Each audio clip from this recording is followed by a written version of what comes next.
Hi guys, this is your cell transport notes, and you should be using this paper as we go through these if you would like to. And I'll go through how you're going to fill this paper out as the notes go on. So our two essential questions, which are written on the top of your note sheet, are how does the role of the cell membrane support cell functions, and how does the cell membrane control what enters and leaves the cell? So one important thing to start with is that, actually, hold on. Sorry. Okay, we're going to start with the cell membrane structure. The cell membrane is a thin, flexible barrier around a cell that regulates what enters and leaves the cell. It's a phospholipid bilayer, so you can write this where it says structure on your paper, embedded with cholesterol and proteins.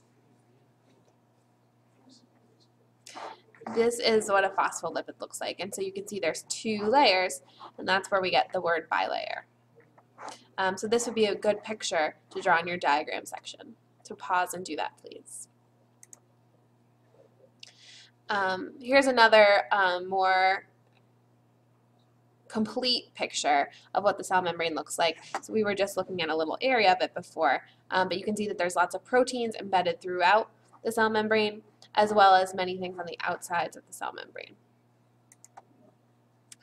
The cell membrane function is to control what enters and leaves the cell, and we call it selectively permeable because not everything can get through. Small hydrophobic molecules can get through, small uncharged polar molecules can get through, but if you have a large uncharged polar molecule or an ion, those things are not going to be able to get through the cell membrane, through the lipid bilayer. So they need a different way to get into the cell if that's what needs to happen. So selectively permeable is the characteristic of allowing only certain substances from the outside environment to enter the cell. So when we talk about the cell membrane, we're going to talk a lot about solutions because cells are always in some kind of solution. And a solution is a solute dissolved in a solvent. A solute is a substance that can be dissolved in a liquid. A solvent is the liquid part of the solution. So for example, if you're making salt water or maybe lemonade, in salt water, the salt would be the solute and the solvent would be the water. In lemonade, the lemonade mix would be the solute and the solvent would, again, be water in this case. And we see water as a solvent oftentimes because it's a really good solvent. And then concentration is the amount of solute dissolved in a solvent. If there's a little bit of solute, then the concentration is low. And if there's a lot of solute, the concentration is high. And when we have a difference in the amount of solute in different locations, that is called a concentration gradient, which we talked about with the bacon. So it's a difference in concentration of solutes between two regions, and that could be separated by a membrane or not.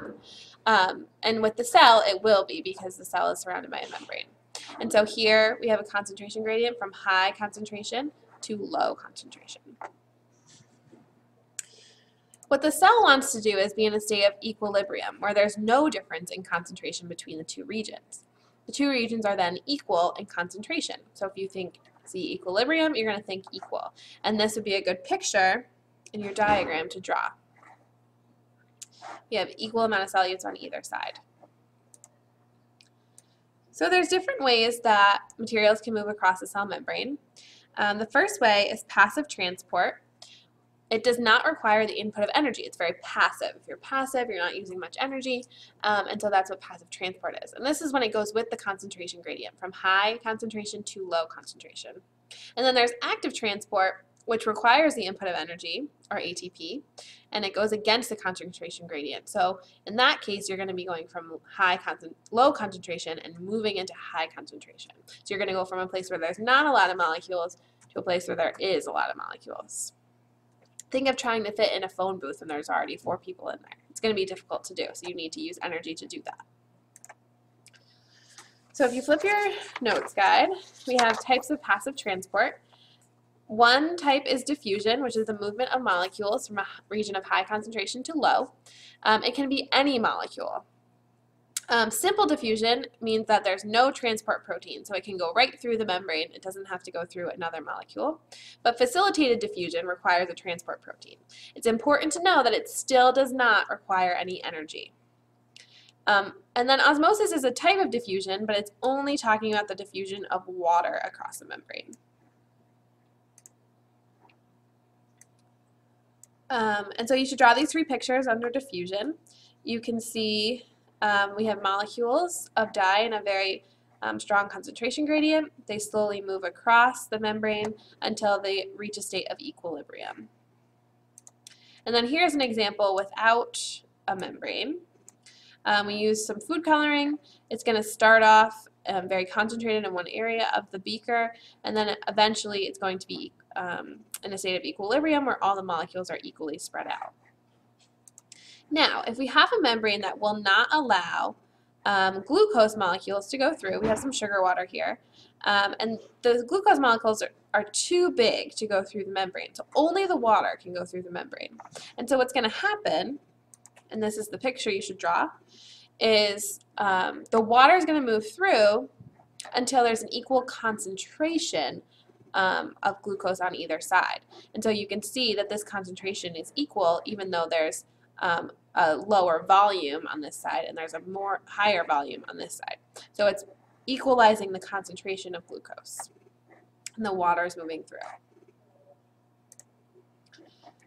When we talk about concentration, we're going to be talking about something called tonicity. And tonicity is a difference in solute concentration across a semi-permeable membrane. And there's three types: hyper, iso, and hypotonic. And here's the definitions of those. Hypertonic is when the solute concentration outside the cell is greater than inside the cell. That means the solute. So there would be more salt or other molecules outside the cell. And what happens is the water will move out of the cell to try to equalize the concentration. In an isotonic solution, the solute concentration outside of the cell is equal to the inside of the cell, and so the water moves in and out equally. And in a hypotonic situation, a solute concentration outside the cell is less than inside the cell, and so the water will move into the cell.